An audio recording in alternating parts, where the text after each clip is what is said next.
สวัสดีครับหลังจากที่เราได้ทำการติดตั้ง WordPress ไปแล้วนะครับในส่วนของตัวปลั๊กอินนะถ้าต้องการจะมีการติดตั้งนะครับหรือว่าเพิ่มเติมในส่วนปลั๊กอินนะครับอย่างแรกต้องล็อกอินเข้าไปก่อนนะครับ /wp-admin นะครับแบบนี้เนาะกด enter โหลดนะครับแล้วก็ให้ทำการใส่ในส่วนของตัว username password ไปนะแล้วก็ล็อกอินนะครับ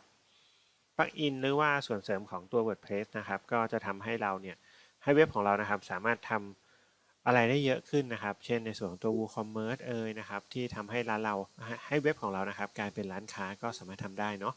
ในกรณีที่ต้องการติดตั้งปลั๊กอินเพิ่มเติมนะครับก็ให้มาที่ปลั๊กอินเนาะแล้วก็เลือกไปที่ Add New นะครับแบบนี้เขาก็จะมีในส่วนของตัวปลั๊กอินนะครับที่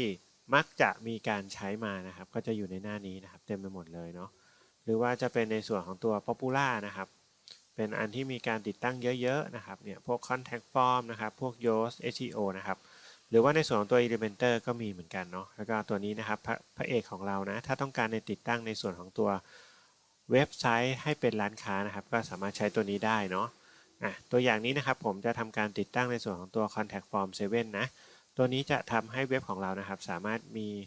สร้าง Contact Form นะครับสามารถสร้างฟอร์มขึ้นมาได้นะครับตัวนี้ก็ทำการติดตั้งไปนะครับคลิก Install Now เนาะ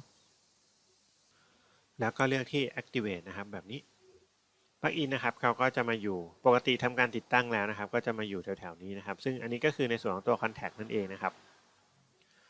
สำหรับการติดตั้ง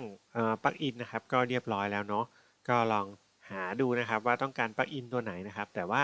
ก็ไม่ควรจะติดตั้งเยอะเกินไปเนาะเพราะว่าในส่วนนี้ครับอาจจะทำให้เว็บของเราช้าได้นะตัวนี้ก็เป็นอันที่ติดตั้งขึ้นมานะครับจะมีอยู่2สีนะครับก็คือว่าอันที่ไม่ได้มีการ activate กับอันที่มีการ activate เนาะ โอเค สำหรับวิดีโอนี้นะครับในส่วนของการติดตั้งปลั๊กอินก็เรียบร้อยแล้วนะครับ สวัสดีครับ